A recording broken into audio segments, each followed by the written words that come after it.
Good afternoon everyone.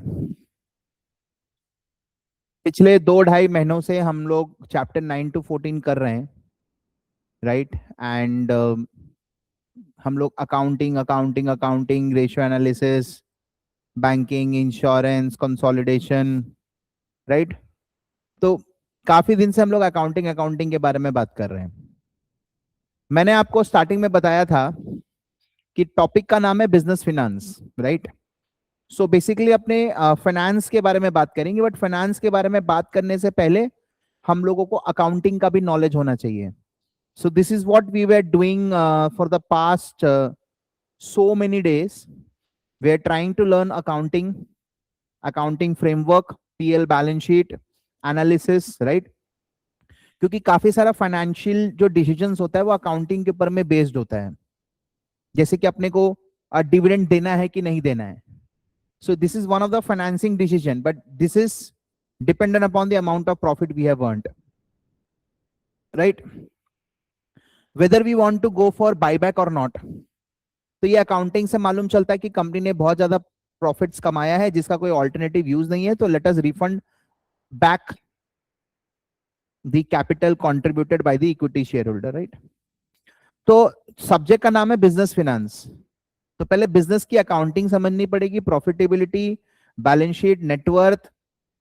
Accordingly we can do lot of things, like हमने ratio analysis में देखा था कि ट्रेड रिसीवेबल टर्नओवर पीरियड 60 दिन 70 दिन। इसका मतलब क्या है कि हम लोग को 60 दिन 70 दिन के बाद पैसा मिलेगा, but we have creditors to pay from 30 days from now.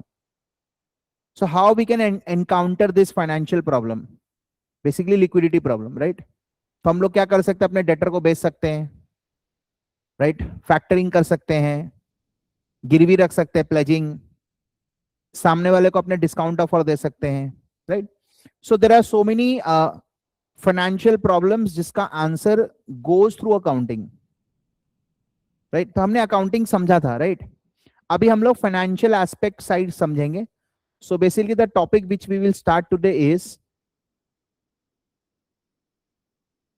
Financial management. This is again 15-20% of your curriculum. 40% I have already done. Now, when I have taught you accounting, during that period of time, I have already spoken few of the aspects of this financial management, right? So basically, financial management का मतलब क्या होता है? Financial management is basically planning and controlling the finance of the organization, right? Now, what actually comes under finance, right? Finance के अंदर में actually आता क्या है? Now, you might have done chapter 5 to chapter 8. Chapter 5 to 8 में basically क्या बोला गया है? Various sources of finance, right? Whenever you are planning to start a business, you need funds, and how you will get that funds? You are going to sell your equity shares in the market. You have to sell your debentures in the market, and accordingly you raise funds, right? So वहां पे और भी different modes of financing हम लोगों को बताया गया है। So basically आपने जो finance के बारे में बात करेंगे, that is planning and controlling the finance of the organization, means money related matters. Now finance में क्या क्या चीज आता है वो मैं आपको बताता हूं। तो ये जो फाइनेंस का जो काम है, इसके लिए अपने ऑर्गेनाइजेशन में किसको रखते हैं? इसका नाम है chief financial officer, CFO, right. काफी सारी कंपनीज में फाइनेंशियल मैनेजर्स भी होते हैं, राइट। इसका काम होता है, जैसे प्रोडक्शन मैनेजर का काम क्या होता है? प्रोडक्शन देखना। सेल्स मैनेजर का काम क्या होता है? सेल्स का देखना। वैसे हर ऑर्गेनाइजेशन में एक फाइनेंशियल मैनेजर भी होता है। उसका मेन काम होता है ऑर्गेनाइजेशन का फाइनेंस को देखना, उसको ठीक से स्ट्रक्चर करना। ना आएगा क्या क्या फाइनेंस में, लाइक आपने 2 करोड़ रुपए कमाया है, इसमें से आपको डिविडेंड देना है कि नहीं देना, ये भी एक फाइनेंशियल मैटर हो गया। आपको धंधा करना है, आप कौन से बिजनेस में पैसा लगाएंगे, ये भी आपका एक फाइनेंशियल मैटर हो गया। आपको अपना धंधा को बढ़ाना है, धंधा बढ़ाना है मतलब और पैसा चाहिए, तो और पैसा आप कौन से सोर्स से यूज करेंगे? आप फर्दर इक्विटी शेयर लेके आओगे, क्या फर्दर बॉन्ड्स लेके आओगे, ये भी एक फाइनेंशियल मैटर है। तो अब मैं आप जो भी फाइनेंशियल मैटर मैं आपके सामने डिस्कस करूंगा, वॉट एवर फाइनेंशियल मैटर, जैसे मानने मैंने आपको अभी थोड़ी देर पहले बताया कि हमारा ट्रेड रिसीवेबल 60-70 दिन बाद पैसा आएगा, लेकिन ट्रेड पेबल को अपने को 30 दिन बाद देना है, तो ये भी एक फाइनेंशियल मैटर है, लिक्विडिटी का मैटर है। तो finance itself is a very big subject, right. हमारी इस इंस्टीट्यूट का फाइनेंशियल मैटर मैं देखता हूं, राइट। तो पैसा कैसे उठाना है, क्या सिचुएशन है, हम अच्छे तरीके से उसको मैनेज करते, राइट। तो ये हमारे लिए सबसे इंपॉर्टेंट फैक्टर है, right, to manage the finance of the organization. Means पैसा का जो मेन मैटर होता है वो हम लोग देखते हैं। अब इसमें एग्जैक्टली क्या क्या आता है मैं आपको पूरा डिटेलिंग में बताऊंगा। जैसा कि आप देख सकते हैं, तो मैंने आपको ये बता दिया, तो कंपनी का जो भी फाइनेंस रिलेटेड मैटर है वो कौन संभालेगा, सीएफओ, कंपनी का सीएफओ संभालेगा।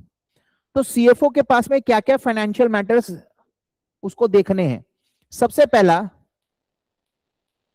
सीएफओ ये कौन है, ये लोग इन्वेस्टर है, राइट।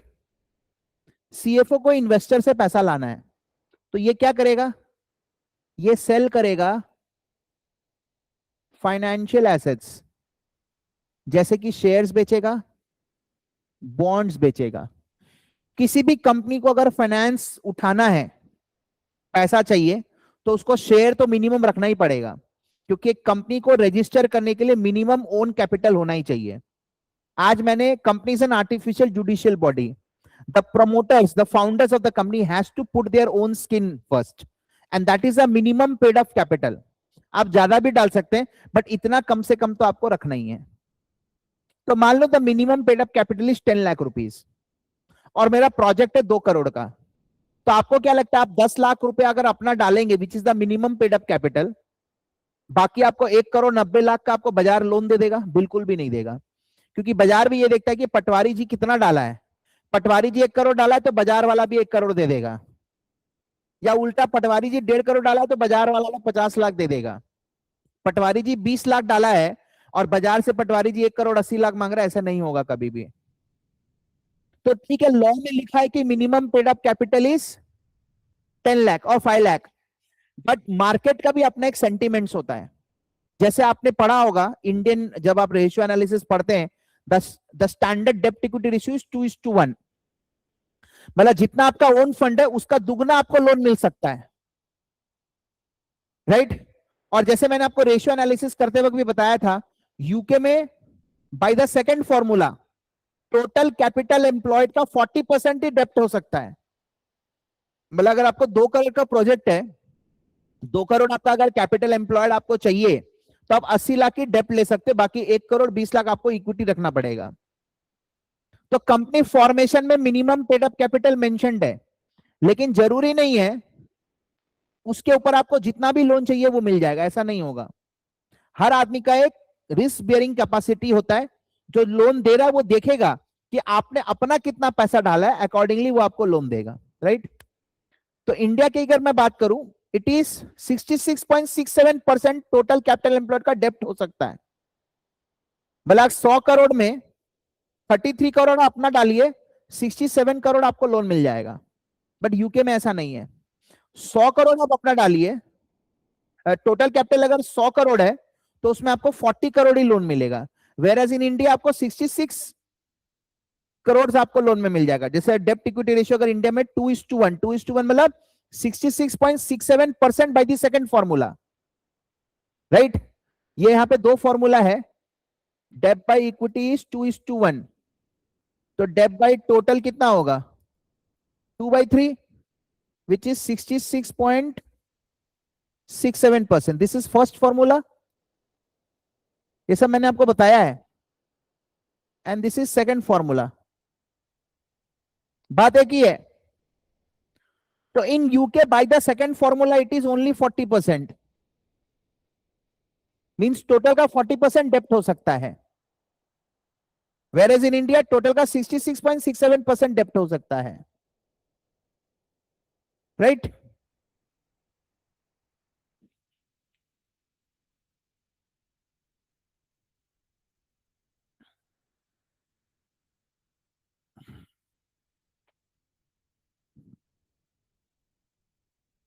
तो इसका काम क्या है? बाजार में फाइनेंशियल एसेट को सेल करके पैसा उठाना। ना ये लोग जो भी इसको पैसा देगा, right, they will expect something in return. Like अगर आपने किसी को शेयर बेचा है तो वो प्रॉफिट का हिस्सा मांगेगा, और अगर आपने किसी को बॉन्ड बेचा है तो वो सालाना ब्याज मांगेगा, right. So basically I can say promise made by financial manager is cost to company। जो भी प्रॉमिस सीएफओ इनको किया है वो कंपनी के लिए कॉस्ट बन जाएगा। अगर मैं इक्विटी शेयर की बात करूं तो डिविडेंड इज द कॉस्ट, और अगर मैं बॉन्ड्स की बात करूं इंटरेस्ट इज द कॉस्ट। आज अगर मान लो मैंने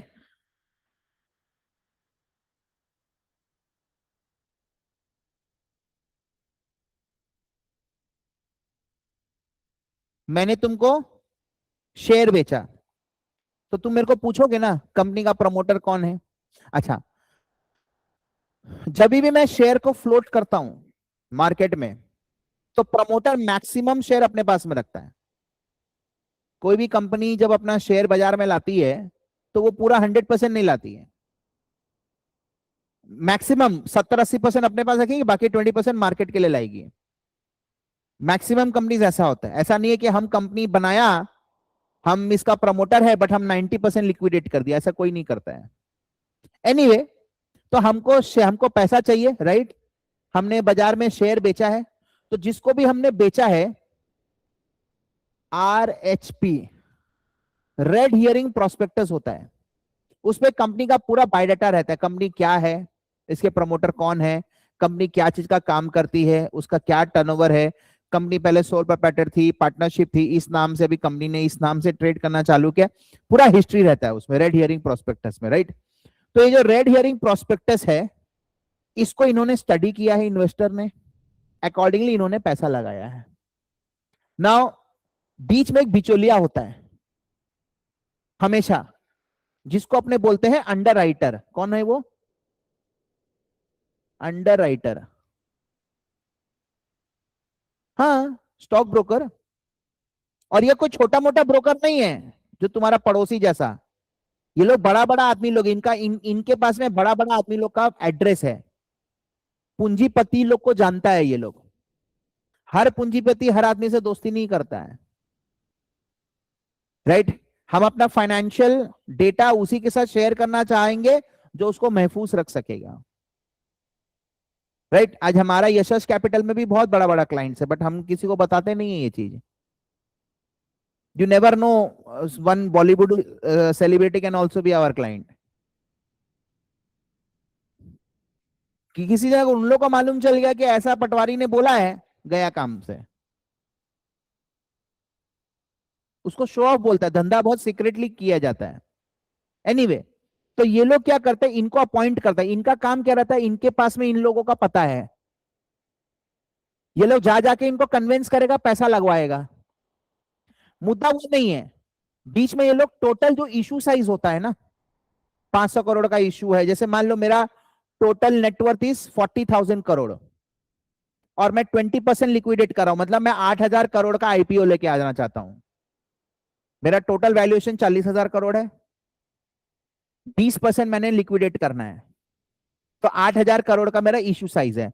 तो मैं इस अंडरराइटर को क्या बोलूंगा, तुमको कंपनी का 20% शेयर बेचना है, 8,000 करोड़ रुपया लेके आना है, राइट। शेयर प्रीमियम में इश्यू होगा। तो एनीवे ये लोग जो भी पैसा उठाएगा इनको कमीशन मिलता है, 1%, 2%, 3%, 5%। जैसे अगर मान लो अगर आज अगर एक्चुएटर्स एजुकेशनल प्राइवेट लिमिटेड को अगर आईपीओ लाना है तो हमको भी एक मर्चेंट बैंकर चाहिएगा, अंडरराइटर चाहिएगा। वो जा जाके क्योंकि मेरे लिए पॉसिबल, आज हम मैक्सिमम क्या करेंगे, मान लो मेरा अगर 500 करोड़ का वैल्यूएशन आता है, राइट, और हमको 20% लिक्विडेट करना है, 100 करोड़ हमको उठाना है।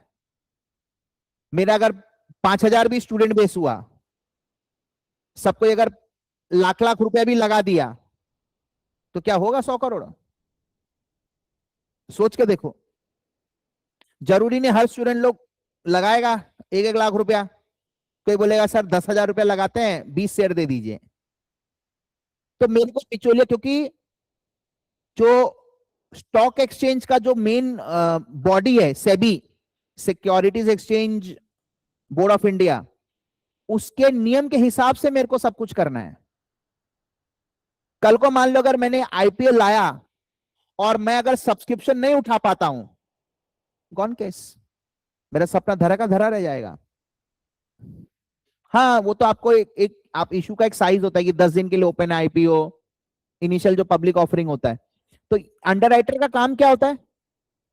वो जा जाके, मैं भी एक कंपनी में काम किया करता था, वहां पे ऐसे ही होता था। हम लोग जा जाके बताते थे भैया देखो इस कंपनी का आईपीओ आया है। हम लोग को वहां पे पैसा कैसे मिलता था? मैं जितना एप्लीकेशन बिल्ड करवाऊंगा उस पे हम लोग को पर एप्लीकेशन 20 रुपया मिलता था। तो सब आदमी देखना, तुम्हारे घर पे भी अगर 10 शेयर मार्केट का अकाउंट है तो कोई भी कंपनी अगर आईपीओ लाता है तो 10 अकाउंट से हम लोग भरवाते। जरूरी नहीं है कि मेरा अलॉटमेंट आएगा ही आएगा, काफी सारा आता रहता है। मैं एक घर को जानता हूं जिनके पास 37 अकाउंट्स है, डीमैट अकाउंट, एचयूएफ का है, पार्टनरशिप फर्म का है, कंपनी का है, इंडिविजुअल का है, सबका है। और वो लोग 2 2 लाख वाला करते हैं, 2 2 लाख वाला high net worth individual category में डालता है वो लोग। ऐसे 20% जो मैं मार्केट में लेके, उसमें भी सेक्शन होता है, इतना रिटेल कैटेगरी का होगा, इतना क्यूआईबीस का होगा, इतना इंस्टीट्यूशनल का होगा, ऐसे करके कैटेगरीज रहता है। वो सब सेबी के नॉर्म्स के हिसाब से होगा। तो एनीवे, तो मेरे को बीच में अंडरराइटर रखना है। अंडरराइटर का काम क्या है? जा जाके इन लोग को शेयर बेचना। अंडरराइटर का ये काम है, क्योंकि अंडरराइटर इन पूंजीपतियों को जानता है, मैं नहीं जानता। मैं कुछ पूंजीपतियों से जानता हूं, मैं कुछ पूंजीपतियों को जानूंगा तो उससे मेरा आईपीओ तो नहीं आ जाएगा ना। तो ये लोग मेरा आईपीओ बाजार में लाने में मेरे को हेल्प करेगा। एनीवे, मैं इनके पास जाऊं चाहे ये जाए, हर आदमी एक सवाल पूछेगा, कंपनी का क्या एक्सपेक्टेड प्रॉफिटेबिलिटी है, कंपनी कितना डिविडेंड देगी फ्यूचर में। तो मैं इनको वादा करूंगा कुछ 25%, 30%। तो जो मैंने इनको वादा किया है दैट इज एक्सपेक्टेड डिविडेंड, वही कंपनी के लिए कॉस्ट बन जाएगा। क्योंकि डिविडेंड एक ऐसा है, वो तभी देगा जब प्रॉफिट होगा। तो सामने वाला पूछेगा ना, सामने वाला पूछेगा कि भैया आप जो जिस कंपनी का शेयर हमको बेचने आए हैं, इसका प्रॉफिटेबिलिटी का क्या। तो ये जो रेड हियरिंग प्रोस्पेक्टस, इसमें सब कुछ रहता है, आने वाला साल का projected PL, projected balance sheet, सब कुछ रहता है। ऐसे ही ये इन्वेस्टर देखो, हम लोग तो क्या है ना, नॉर्मल बाजार में 95% जो इन्वेस्टर है वो किसी का सुन के पैसा लगाता है, या उसने एक बेसिक फॉर्मूला बना रखा है, राइट। 5% ऑफ मार्केट में जो आदमी है वही लोग रिसर्च करता है, फंडामेंटल स्टडी करता है। आज हमको कोई बोलेगा रिलायंस का 10 शेयर खरीद लो, है खरीद ले, 20,000 का मैटर है। कोई बोलेगा रिलायंस का 5% स्टेक खरीद ले, भैया हमको सोचना पड़ेगा।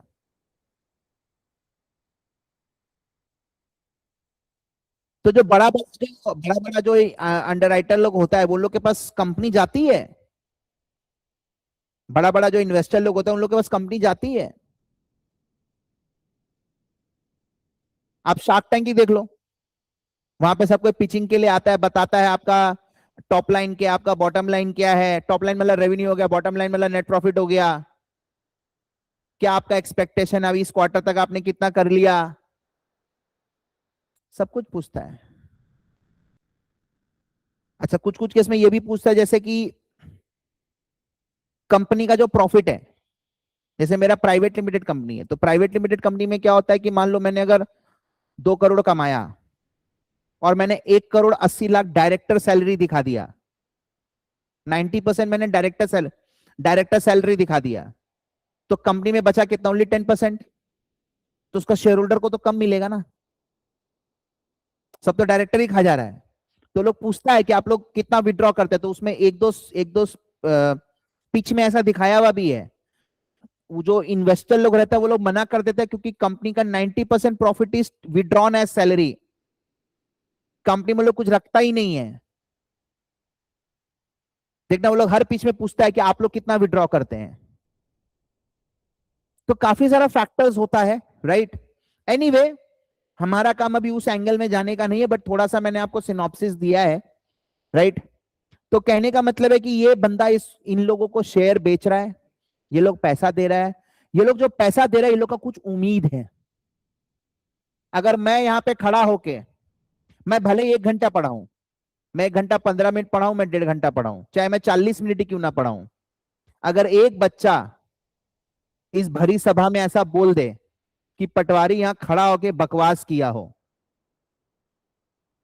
क्योंकि उनका भी एक उम्मीद है कि ये अगर आएगा स्क्रीन पे तो ये कुछ बोलेगा और मेरे को काम आएगा, इस भरोसे पे हमारा क्लास चलता है। कितना घंटा क्लास चला उससे मतलब नहीं है, तो सबका एक उम्मीद है। अगर मैं उस उम्मीद पे खड़ा नहीं उतरूंगा तो ऑब्वियसली ना डिससेटिस्फैक्शन होगा। तो यहां पर भी इन्वेस्टर जब पैसा देता है तो उसका एक उम्मीद है कंपनी से। क्या उम्मीद है? वही उम्मीद है जो अंडरराइटर और कंपनी ने मेरे को कम्युनिकेट किया है कि इतना प्रोजेक्टेड प्रॉफिटेबिलिटी है, ये डिविडेंड आपको मिल सकता है फ्यूचर में, उसी के बेसिस पे मैंने आपसे पैसा लगाया है। तो जो भी फाइनेंशियल मैनेजर या अंडरराइटर प्रॉमिस कर रहा है, that is cost to the company. तो इक्विटी शेयर के केस में expected dividend is the cost, और बॉन्ड में तो झमेला ही नहीं, अपने फिक्स तुमको देते हैं, राइट। तो मेरे को सर 2-3 चीज क्लियर हो गया। पहला चीज, खाली शेयर बेचने से नहीं होगा, लोग थोड़ा सा बॉन्ड्स भी इशू करते हैं। अच्छा, जो शेयर इशू करते हैं उसमें प्रमोटर मैक्सिमम अपने पास रखता है, कुछ बाजार में भी छोड़ता है, राइट। तो एक तो शेयर इशू किया मैंने इन्वेस्टर को, बॉन्ड्स भी इशू कर सकता हूं। शेयर इशू करूंगा तो सामने वाला प्रॉफिट का हिस्सा मांगेगा, बॉन्ड इशू करूंगा तो उसको फिक्स्ड इंटरेस्ट देना पड़ेगा। Is it fine? खाली बॉन्ड्स नहीं होगा, खाली इक्विटी भी नहीं होगा, इसका भी मैं आपको रीजन बता दूंगा क्यों। मैंने पहले बताया भी था, मैं वापस से बताऊंगा। आज मान लो अगर हमको लगता है कि मैं ये पैसा बोरो कर रहा हूं, मैं इसको बिजनेस में लगाऊंगा, उस बिजनेस से मेरे को 35-40% का मुनाफा आएगा, तो मैं अपने इन्वेस्टर में कुछ ऐसा लोग भी रखूंगा जिनको मेरे को कम देना पड़े। मतलब उनका पैसा मैं यूज करके कमा ज्यादा रहा हूं, बट उनको लौटाऊंगा 10% ही, तो वो सरप्लस भी मेरे हिस्से आएगा। लेकिन इसका साइड इफेक्ट भी है, कल को मान लो अगर आपका मुनाफा ही 5-10% हुआ तो उनको जो देना फिर आपको अपने तरफ से देना पड़ेगा, राइट। तो कहने का मतलब है, मेरे को अभी तक ये चीज समझ में आया कि जो फाइनेंशियल मैनेजर होता है वो शेयर भी बेचता है इन्वेस्टर को, वो बॉन्ड भी बेचता है, दोनों का मिक्स भी कर सकता है, लेकिन ओनली बॉन्ड नहीं हो सकता। हाँ, कंपनी ऑलरेडी रजिस्टर्ड है और फंड चाहिए तो खाली बॉन्ड हो सकता है, लेकिन एक नया कंपनी का ओनली बॉन्ड्स नहीं होगा, उसका मिनिमम इक्विटी होना ही पड़ेगा, राइट। जो भी मैं इनको प्रॉमिस करूंगा वो हमारे लिए कॉस्ट बन जाएगा। तब क्या क्या हमको क्या क्या सीखना है यहाँ पे, वो चीज आपको समझना पड़ेगा। एक तो मेरे को ये समझना है कि मेरे को इन्वेस्टर को मैंने इक्विटी शेयर भी इशू किया, बॉन्ड्स भी इशू किया, राइट। तो अभी हम लोग बात करेंगे मिक्स के बारे में। जैसे मान लो पानी का H2O, 2 units of hydrogen 1 unit of oxygen, अगर मैं इसका कंपोनेंट्स चेंज कर दूंगा तो पानी अच्छा नहीं रहेगा ना, या पानी हो सकता बने ही नहीं, खारा बने, बहुत ज्यादा मीठा बन जाएगा, राइट। तो हर चीज का एक कॉम्पोजिशन होता है, कॉम्पोनेंट। अगर वो कॉम्पोजिशन अगर मैं बिगाड़ दूं तो गड़बड़ हो जाएगा। जैसे मान लो अगर मैं 10% इक्विटी और 90% बॉन्ड्स करता हूं, प्रैक्टिकली पहला बात तो ये पॉसिबल नहीं है। 90% बॉन्ड और 10% इक्विटी, ये इम्पॉसिबल है, किसी का भी बैलेंस शीट में तुमको ये नहीं दिखेगा। कि ओनर 20 लाख लगाया और लोन देने वाला 1 करोड़ 80 लाख लोन दे दिया। उससे बड़ा बेवकूफ आदमी मैंने जिंदगी में नहीं देखा है। ऐसा आपको rarest of the rarest case में नहीं दिखेगा। इक्विटी 50 बॉन्ड 50 फिर भी दिखेगा। हमेशा आपको इक्विटी ज्यादा दिखेगा, बॉन्ड्स कम दिखेगा। हो सकता है 60-70% इक्विटी दिखे, 30-40% बॉन्ड्स दिखे। This is still exist acceptable, क्योंकि उसको मालूम है ज्यादा बॉन्ड्स मतलब यहां पे रीपेमेंट का भी प्रेशर है। इक्विटी को पैसा कब चुकाना है? जब कंपनी बंद होगी। बॉन्ड वाले को 5 साल 10 साल में चुकाना पड़ेगा। इक्विटी को आपने एक बार प्रॉमिस किया है कि एक्सपेक्टेड डिविडेंड हम आपको देंगे, कल को अगर नहीं कमा पाए तो फांसी तो नहीं लगेगा। खूब ज्यादा क्या होगा? इक्विटी वाला बोलेगा आपने वादा किया था बट आपने कमाया नहीं, मैं बेच रहा हूं। तुम बेचेगा, कोई और खरीदने के लिए आ जाएगा। आज मैं तुम्हारे एक्सपेक्टेशन फुलफिल नहीं कर पा रहा हूं, किसी और का करूंगा।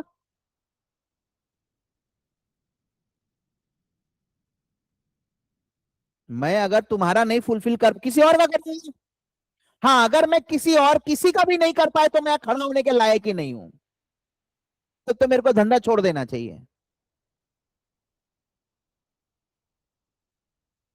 अगर मैं इतना ही खराब पढ़ाता हूं कि मैं किसी को भी नहीं समझा पा रहा हूं, मेरे को बंद कर देना चाहिए। ऐसा है क्या? अगर ऐसा है तो थम्स अप दिखाइए। कोई नीचे वाला दिखाया है?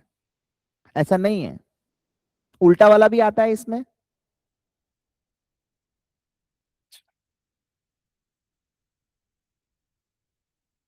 तो मैंने तुम्हारे एक्सपेक्टेशन फुलफिल नहीं किया, तुम बेच दो, कोई और खरीदेगा। और जब मैं किसी का भी एक्सपेक्टेशन फुलफिल नहीं करूंगा, सभी कोई बेचने पे आएगा। स्टॉक मार्केट में क्या होता है? मैंने मैंने शेयर इशू किया, फिर वो लिस्ट हो गया, खरीदना बेचा चलता रहता है। अगर मान लो मेरे को ऐसा लग रहा है कि ये कंपनी कमा के देगी, मैं होल्ड करके रखूंगा। मेरे को ऐसा लगे नहीं यार, नहीं कंपनी में दम नहीं लग रहा, बेच देते हैं, तो मैं बेचने पे जाऊंगा। मैं तो अकेला नहीं हूं, लाखों लोग, करोड़ों लोग हैं। मैं जैसे ही बेचूंगा, किसी के मन में क्या होगा? अरे ये कंपनी तो बहुत अच्छा है, मैं जानता हूं पटवारी को, मैं जानता हूं, बहुत अच्छा करते हैं ये लोग, वो खरीदेगा।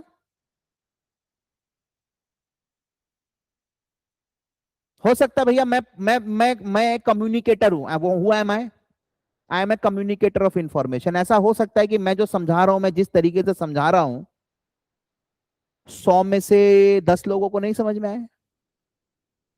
आज सरकार है,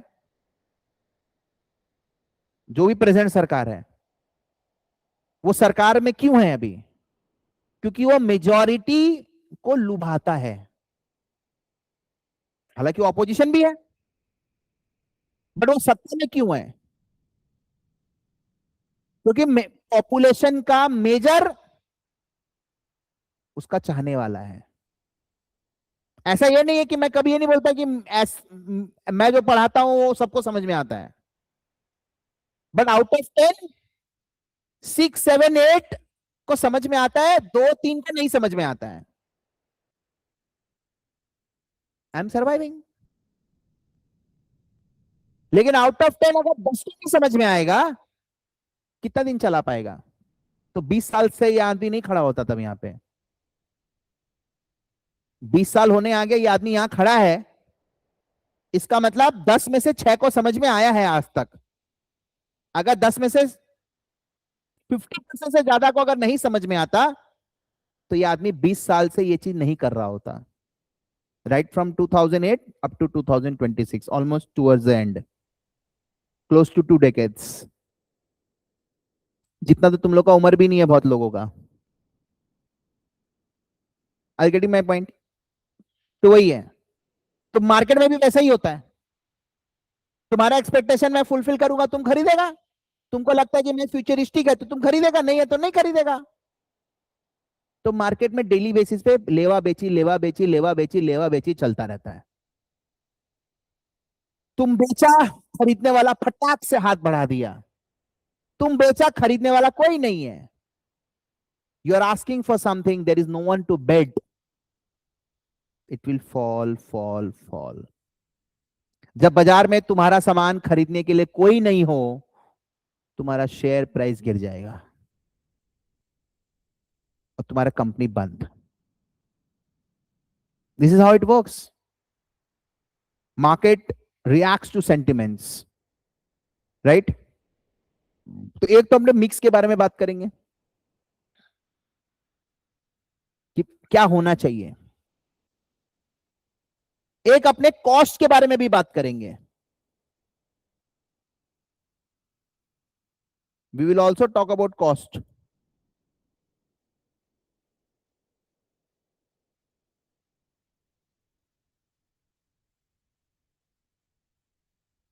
cost percentage.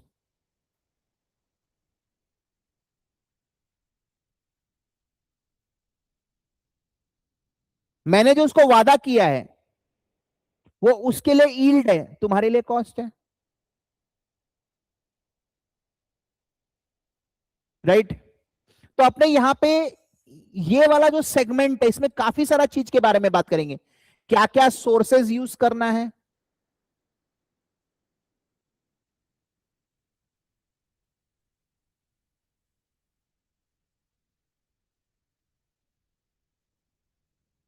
What are the sources. Bonds भी है, इक्विटी भी है.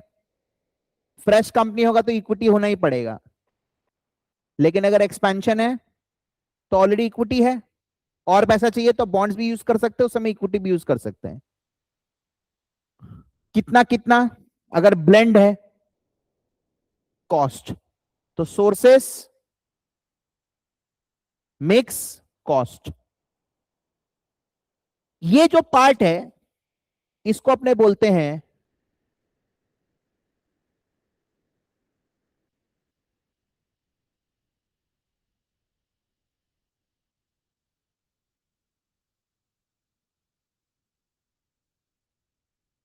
Financing decision.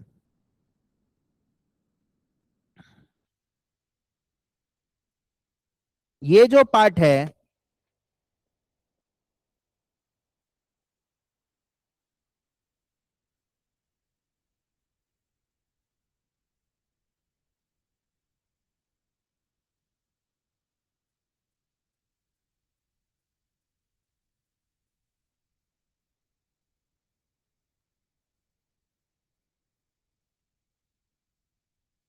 इसको हम लोग बोलेंगे financing decision.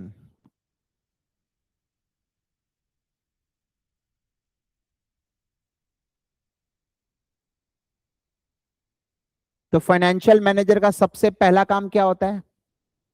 What are the sources to be used, how much to be borrowed from each source and what is the cost of each source. क्या क्या है, व्हाट आर द सोर्स, क्या क्या use करना है. अगर नया कंपनी है तो इक्विटी तो होना ही पड़ेगा, बॉन्ड भी हो सकता है. ज्यादा बॉन्ड होगा तो रिस्क हो जाएगा, क्योंकि बॉन्ड का फायदा क्या है? बॉन्ड का फायदा यही है कि उसके पैसे को देखो, जब अपने इन्वेस्टमेंट करेंगे ना तो इन्वेस्टमेंट में दोनों का पैसा मिला के इन्वेस्ट होगा. मुनाफा 30% 40% आएगा. लेकिन जब लौटाना है तो मुनाफा तो पूरा रुपया पे 30-40% आएगा. मुनाफा को मतलब नहीं है कि आप कौन सा सोर्स यूज किए हैं. आज मेरा बेटा मेरे से कुछ मांगा, मेरा बेटा मेरे से कुछ मांगा, वो कभी मेरे को ये नहीं पूछेगा पापा आप कहां से लाएंगे, क्या स्कीम भिड़ा के लाएंगे आप. अगर मेरा फैमिली का एक एक्सपेक्टेशन है तो उसको मेरे को फुलफिल करना है.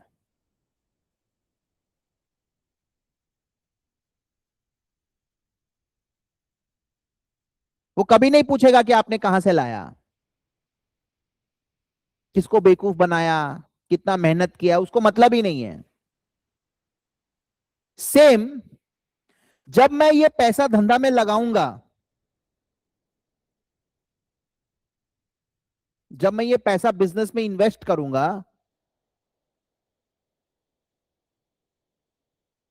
तो इसमें से एक मुनाफा आएगा जिसको अपने बोलेंगे return on capital employed. Ratio analysis में पढ़ा है।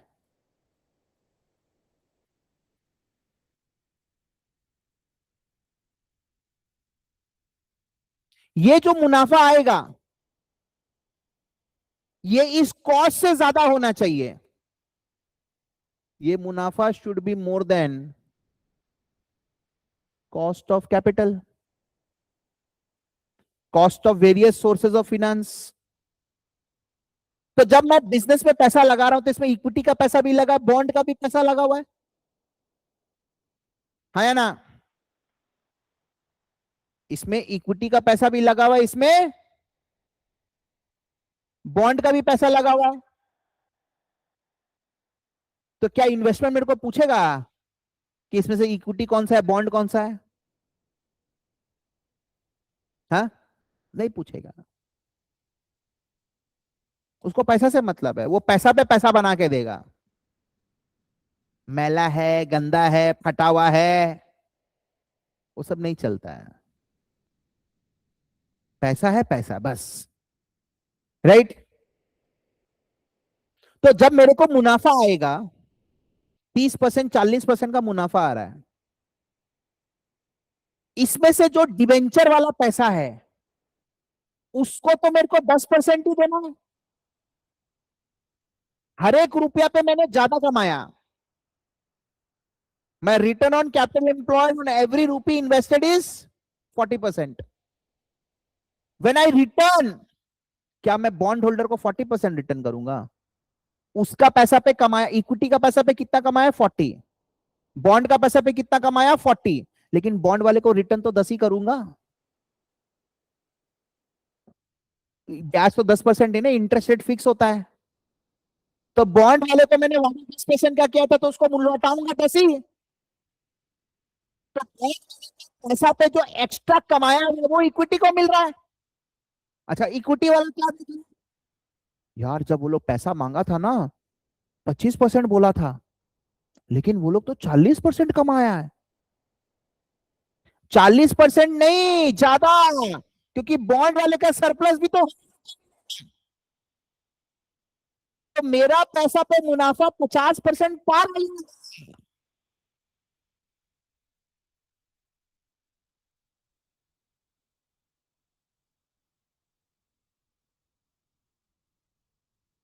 लेकिन सर इसमें एक प्रॉब्लम है। अगर मान लो इन्वेस्टमेंट से रिटर्न 8% आ रहा है, अगर इन्वेस्टमेंट से रिटर्न 8% आ रहा है तो क्या होगा?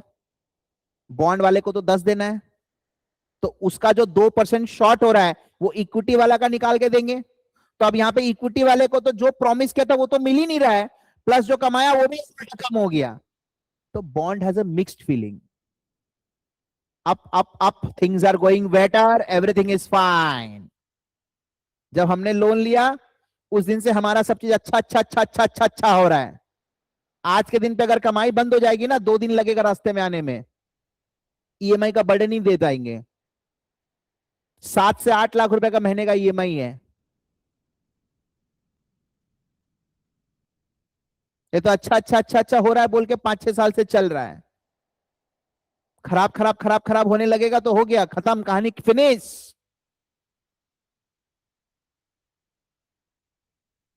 देखिए मैं आपको एक चीज दिखाता हूं। सपोज करिए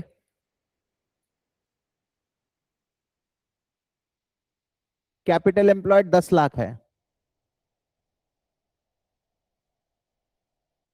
only equity 10 lakh, right? Equity 5 lakh, 10% bond 5 lakh. ठीक है। अच्छा, रिटर्न ऑन कैपिटल एम्प्लॉयड 30%। तो हम लोग ईबीआईटी कितना कमाया बताओ? रिटर्न ऑन कैपिटल एम्प्लॉयड होता है कैपिटल एम्प्लॉयड का 30% हमने अर्न किया है। तो दोनों ही केस में मेरा कैपिटल एम्प्लॉयड क्या है? 10 लाख। 10 लाख।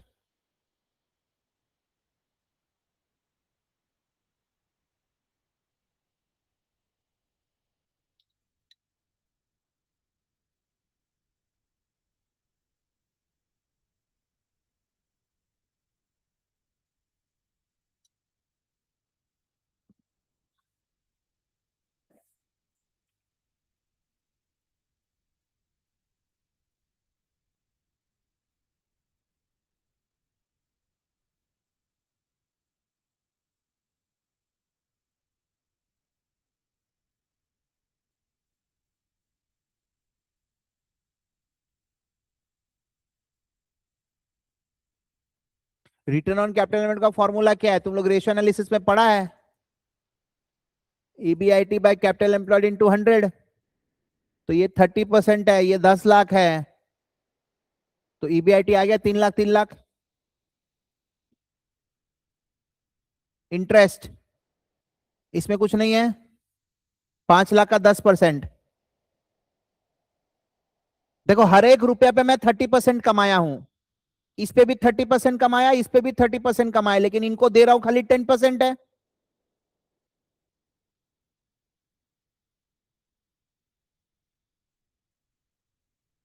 तो इसको बोलेंगे अर्निंग बिफोर टैक्स। और एक बार अपने टैक्सेस को जीरो पकड़ते हैं, मानते हैं कि हम लोग नो टैक्स कंट्री में रह रहे हैं।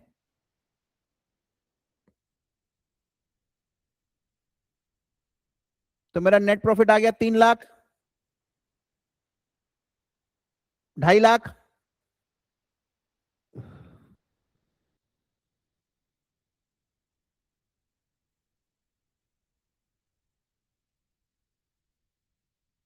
Number of equity share face value 10 रुपया है। तो 10 लाख बाई 10 रुपए मतलब 1 लाख शेयर होगा यहाँ पे।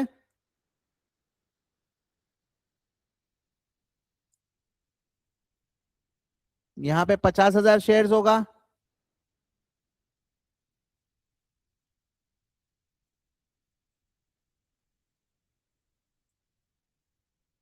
तो अर्निंग पर शेयर सीखा है ना तुम लोग? Profit available for equity share holder by number of share. तो यहाँ पे 3 लाख बाई 1 लाख, ₹3 पर शेयर, ₹5 पर शेयर। तो देखो जहां पे डिवेंचर है वहां का शेयर होल्डर को पैसा ज्यादा मिल रहा है।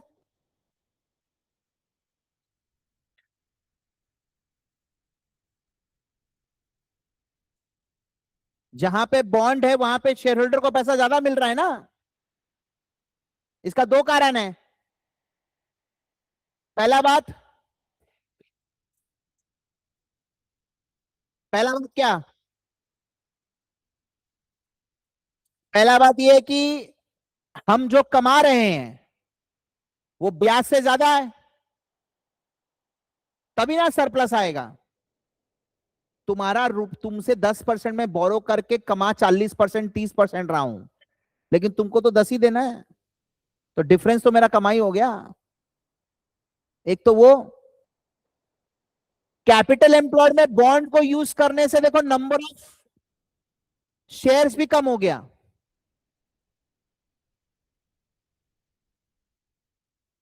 1 लाख शेयर से 50,000 हो गया।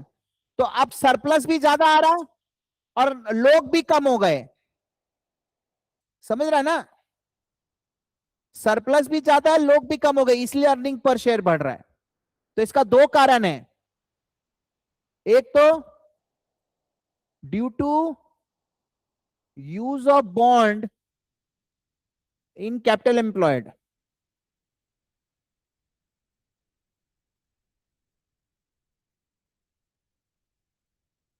Number of equity share decreases, therefore surplus created on bond holders money is being shared on less number of shares। एक ये कारण हो गया, और पहला कारण तो मैंने बताया है कि ये ब्याज से ज्यादा कमाई हो रहा है।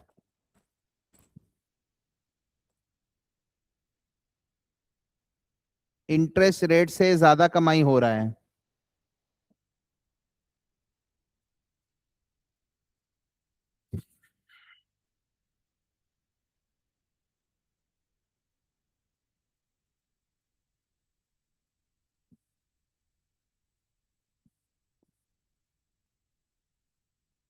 ये जो चीज मैंने बताया है ना, इसको हम लोग बोलते हैं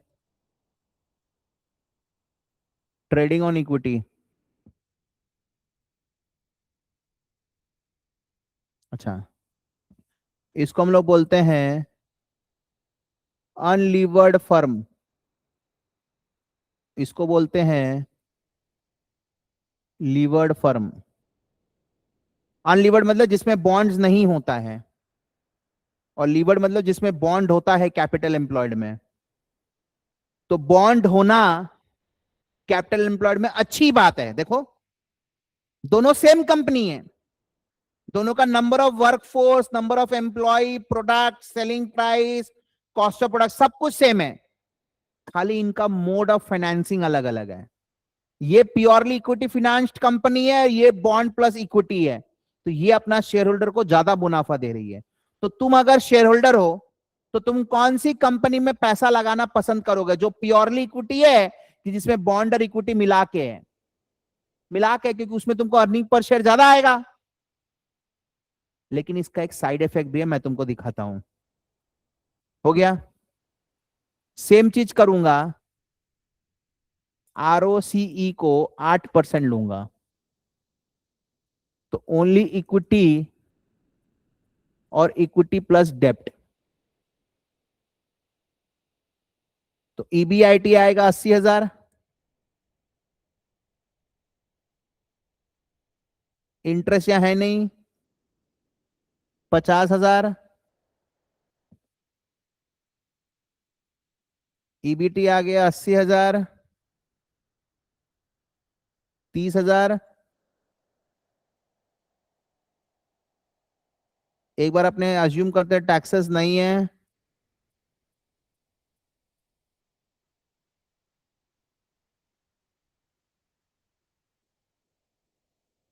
number of equity share 1 lakh,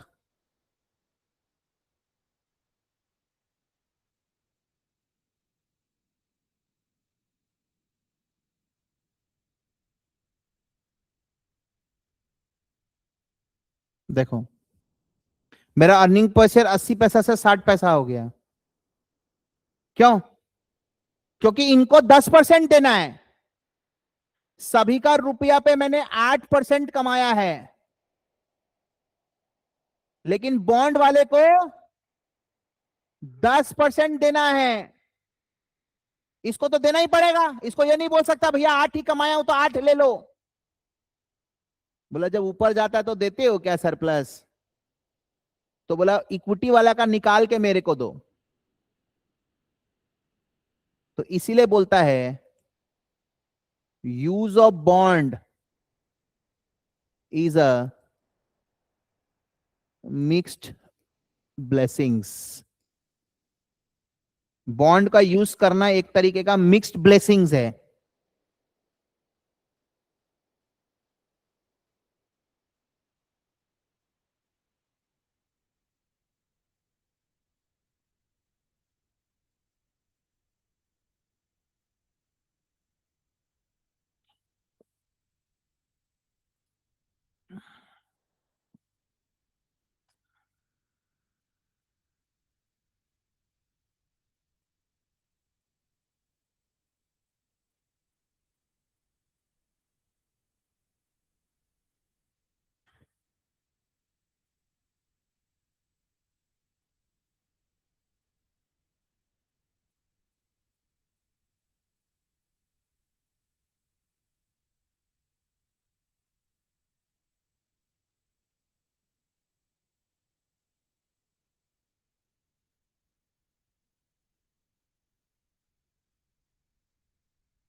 अच्छा नहीं था।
Is it fine?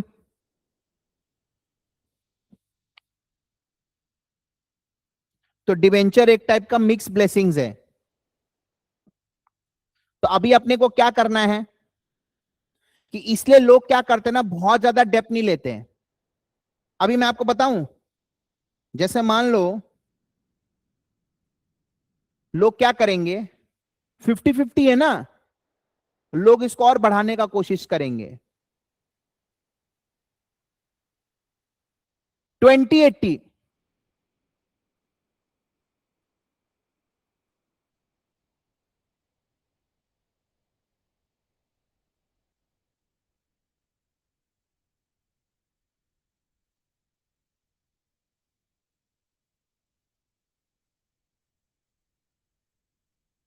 सेम चीज को सपोज करो, इक्विटी 2 लाख, बॉन्ड 8 लाख, सो ये 3 लाख है। अब ये 80,000 हो जाएगा, 8 लाख का 10%, सो दिस इज 220।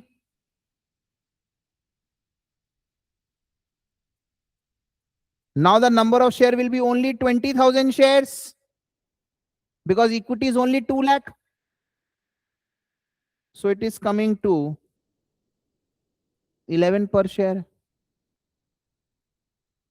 तो तुमको समझ में आ गया कि कैपिटल एम्प्लॉयड में डेप्थ ज्यादा रखने से अर्निंग पर शेयर बढ़ता है। लेकिन ये कब होगा? कब होगा ये? जब ये काम करेगा।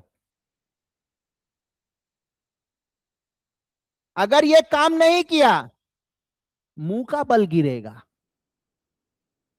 अगर ये काम नहीं किया तो मुंह का बल गिरेगा, दिखने नहीं मांगेगा फिर को भी, ऐसा हालत हो जाएगा।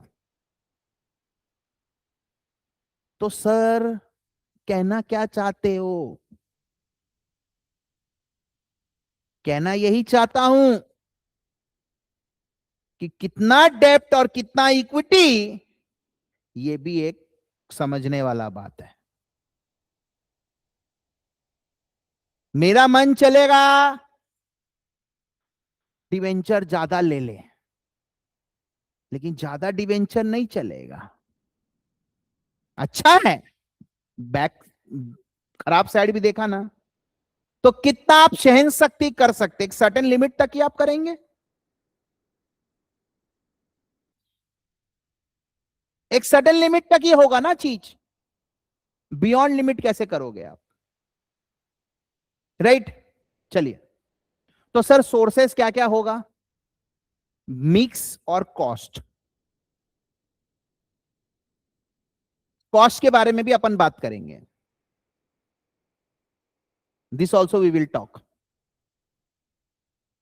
Right, expectation of shareholder is cost to company, क्या expectation of shareholder is cost to company, उतना आपको मेंटेन करना है।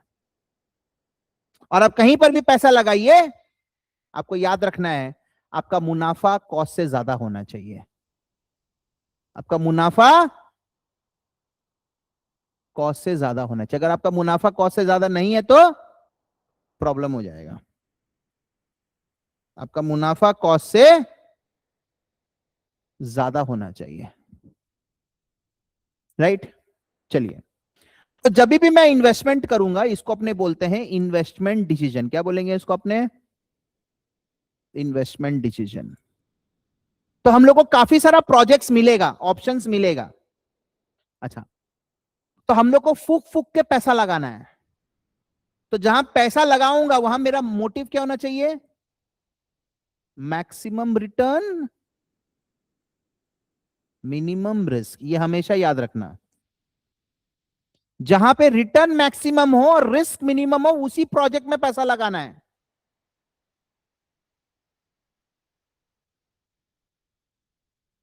हमने दिल्ली सेंटर जब लिया, भाड़े का जगह था, इतना पैसा डाल दिया, मतलब एक टाइम के लिए मैं भूल गया था कि मेरा भाड़े का जगह है। वो ऐसा जोश इतना ज्यादा था। अब मैं चाह कर भी उस डिसीजन को रिवर्स नहीं कर सकता। इसीलिए मेरे को वो जगह को आने वाला 5 साल 6 साल तक आई थॉट कि जैसे अब थोड़ा सा छोटा ले सकते हैं, काम हो जाएगा। बट मैं चाह कर भी इस डिसीजन को रिवर्स नहीं कर पा रहा हूं। इतना सारा फर्नीचर बन गया, फिक्सचर्स बन गया, फॉल सीलिंग बन गया, जो पैनलिंग वगैरह हो चुका है। बेंचेस चेयर तो उठा के यहां से लेके कहीं और डाल दूंगा, लेकिन उसको जो रिपेयरिंग किया, उसको जो सजाया, जो वॉलपेपर दीवार में लग चुका है, ये सब खोल के तो मैं दूसरी जगह नहीं कर सकता ना। जो इतना सारा पार्टीशन बना हुआ है वहां पे, ये सब मैं नहीं कर सकता। मेरा पूरा पैसा वेस्ट हो जाएगा, पूरा पैसा वेस्ट हो जाएगा। Got my point? So maximum return, minimum risk, फूक फूक के कदम रखना है। क्योंकि कुछ भी आप इन्वेस्ट कर दोगे, आप उसको रिवर्स नहीं कर पाओगे। और कहीं पर भी आप जब बिजनेस शुरू करते हो ना, तो उसमें एक लॉन्ग टर्म पीरियड वाला फैक्टर होता है, like actual science course. You have to invest it long term. 6 महीना साल भर का कोर्स नहीं है ये। 4 घंटा करके रोज पढ़ना है, डिसिप्लिन वाला कोर्स है। Got my point? ये सब चीज बहुत इंपॉर्टेंट है। तो ये जो मैं बात कर रहा हूं ना, ये जो मैं बात कर रहा हूं, what I am talking about investment decision, बहुत इंपॉर्टेंट होता है ये। This I will talk chapter 17-18, this is chapter 19-20। Capital project appraisal बहुत लोग CM1 में भी किया होगा इसको। तो सर आपको कैसे मालूम चलेगा कि आपका बिजनेस फ्रूटफुल होगा कि नहीं? तो मैं क्या करूंगा, इस प्रोजेक्ट का मैं फोरकास्ट करूंगा डेटास को, कि मेरा आने वाला 5 साल में ये सेल्स होगा, उस हिसाब से मेरा ये प्रॉफिट्स होगा, ये कैश फ्लोज होगा। जैसे तुम लोग सीखा है net present value, IRR, right. मैं काफी सारा प्रोजेक्ट अप्रेजल्स करूंगा, जिससे कि मैं ये आइडेंटिफाई कर पाऊं कि ये प्रोजेक्ट मेरा फ्रूटफुल होगा। तो एक तो सर आपने पैसा बोरो किया, उसमें इतना टेंशन कि इक्विटी कितना, डेब्ट कितना, उसको आपने एक प्रॉमिस भी किया है, वो आपको फुलफिल करना पड़ेगा। तो यहां पे एक अलग हेडेक है। This is financing decision. क्या क्या सोर्सेज यूज करना है, ब्लेंड क्या होगा, कॉस्ट ऑफ ईच सोर्स क्या है, ठीक है। Importance further increases when it comes to investment. पहला criteria, maximum return with minimum risk वाला प्रोजेक्ट में लगाएंगे। How will you come to know that the project is fruitful? Forecasting करना पड़ेगा डेटास का, एनपीवी निकाल। एक हम लोग देखो, ऐसा तो नहीं हमारे पास टाइम मशीन है, 5 साल आगे का दिखाओ, 5 साल आगे का दिखाओ, करोड़पति बन गया हूं, करोड़पति बन गया हूं, वापस से बैक आ जाओ, चलो कर लो कर लो कर लो। 5 साल आगे का दिखाओ। जैसे क्रिस, उसमें वो देख लेता है उसको गोली पड़ने वाला है,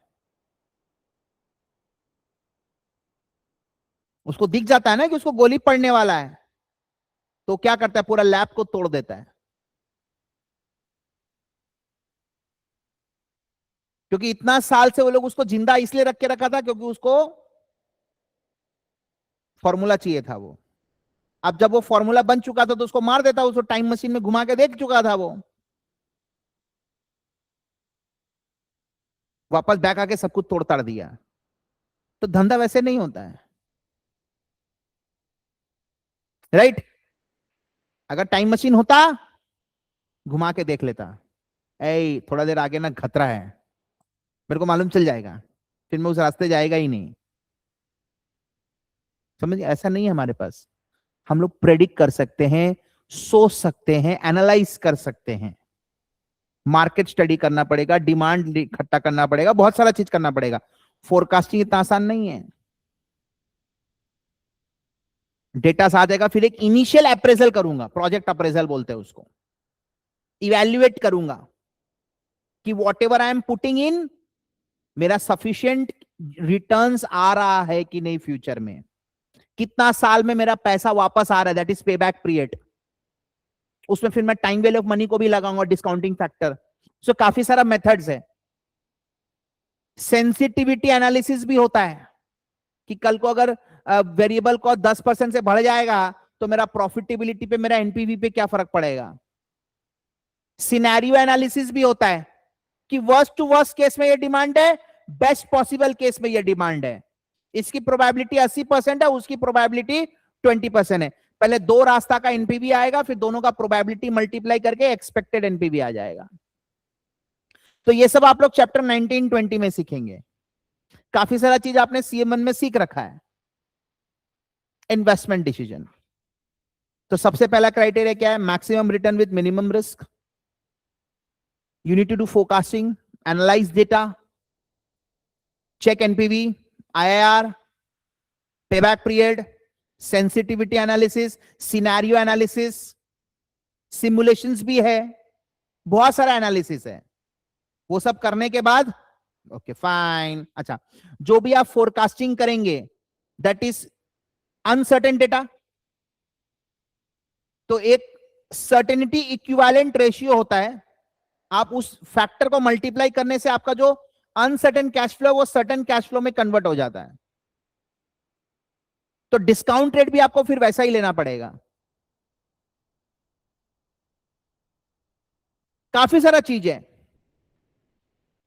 analysis analysis analysis analysis analysis. Done analysis, let's go for it. अब रियल टाइम बेसिस पे जो उससे जो मुनाफा आएगा वो कॉस्ट ऑफ कैपिटल से ज्यादा होना चाहिए। Now when I talk about investment, so there is one real asset, land, building, plant, machinery, furniture, blah blah blah, and there is working asset which is working capital. ये मैंने आपको बताया है ना। ऑपरेटिंग साइकिल ड्यूरेशन, मेरा 50 लाख का cell है, साल में 10 बार रोटेशन होता है, 50 लाख का सेल है, साल में 10 बार रोटेशन होता है, तो कैपिटल 50 लाख डालना पड़ेगा कि 5 लाख डालना पड़ेगा। 5 लाख। 5 लाख बेचा, पैसा आएगा, फिर 5 लाख उसी से इन्वेस्ट करके वापस से माल बना के बेचेंगे, साल में से 10 बार चक्का घूमेगा, तो 5 लाख से तो 50 लाख का सेल हो जाएगा। तो किस कंपनी का अगर 25,000 करोड़, 50,000 करोड़, 1 लाख करोड़ सेल है, तो लोग क्या उतना कैपिटल डाल के रखा है? नहीं, रोटेशन। पुचका वाला का महीना का सेल 1.5 लाख रुपए है, तो क्या 1.5 लाख रुपए कैपिटल डालता है? 2,000 रुपए कैपिटल से वो 1.5 लाख का सेल करता है। 2,000 रुपए का सामान खरीदा, डाला वाला लगा लिया, शाम को 5,000 का बेच के घर चला गया। 3,000 का एफडी कर देगा, वापस से अगला दिन वही 2,000 लगा के वापस से पुचका बना के शाम को बेचेगा। तो वो 2,000 रुपए से 1.5 लाख का सेल कर रहा है। तो अगर मेरा सेल 50 लाख है, साल में 10 बार रोटेशन है, तो मेरे को तो 5 लाख का कैपिटल से हो जाएगा। उसमें भी मेरा प्रॉफिट एलिमेंट है, 3-4 लाख का कैपिटल से हो जाएगा। तो आपको एक तो रियल एसेट, वर्किंग कैपिटल, तो ये वर्किंग कैपिटल वाला पार्ट आप लोग ऑलरेडी रेशियो एनालिसिस में पढ़ चुका है। Operating cycle duration. Can I see thumbs ups for OCD man? That's cool, that's cool, that's cool, that's cool, that's cool, that's cool, that's cool.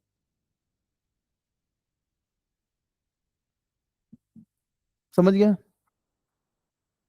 तो real asset में पैसा लगेगा, वर्किंग कैपिटल में पैसा लगेगा, टोटल इन्वेस्टमेंट फोरकास्टेड, मतलब इसमें क्या होगा कि आपका जो पैसा लगेगा वो एक्चुअल है, लेकिन जो पैसा आना है वो अनसर्टेन है, उसका आपको फोरकास्टिंग करना है। इसीलिए आप इनिशियल प्रोजेक्ट अप्रेजल करते हैं, NPV, payback period, IIR, sensitivity, scenario, ऐसे करके आप अलग अलग टाइप का एनालिसिस करके आप डिटरमाइन करते हैं कि मेरे को इसमें कदम रखना है कि नहीं रखना है। फाइनेंसिंग डिसीजंस हो गया, इन्वेस्टमेंट डिसीजंस हो गया, वर्किंग कैपिटल डिसीजंस हो गया। अब ये जो प्रॉफिट आ रहा है, राइट, ये अब बटेगा इन लोगों में, है या ना? ये जो आ रहा है ये बटेगा यहां पे, इसको अपने बोलेंगे डिविडेंड डिसीजन, है या ना? तो प्रॉफिट बांटना है कि नहीं बांटना, बांटना है कि नहीं बांटना, ये भी एक डिसीजन है। Ploughing back of profits, retained earnings, उसी से ग्रोथ आएगा, है ना? सिंपल है ना? तो सर एक बात बताइए, आपके बात से अगर जाता हूं मैं, जैसे आपने ये डायग्राम पूरा बना दिया, अब मैं आप ही के बात पे जाता हूं। तो एक रोल ऑफ फाइनेंशियल मैनेजर क्या क्या होगा? Financing decision, sources, mix, cost,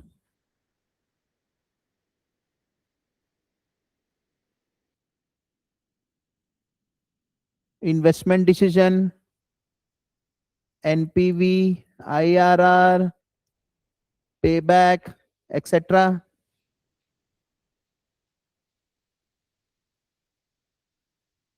working capital decision,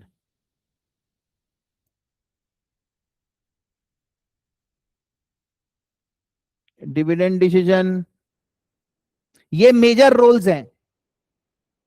इसके अलावा भी हैं फॉरेक्स मैनेजमेंट,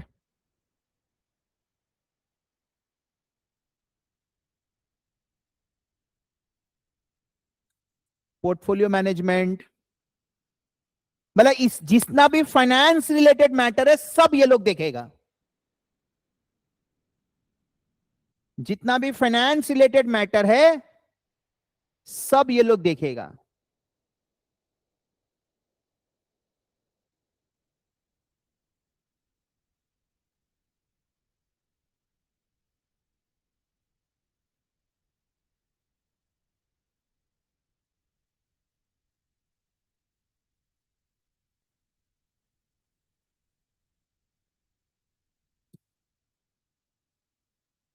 I guess दोस्त, I have done a very good analysis today.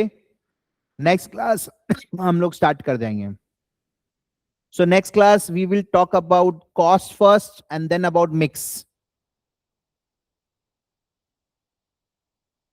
ठीक है? And then we will talk about this, हम लोग already बात कर चुके हैं इसके बारे में. Then dividend decision, buyback, ये सब के बारे में बात करेंगे.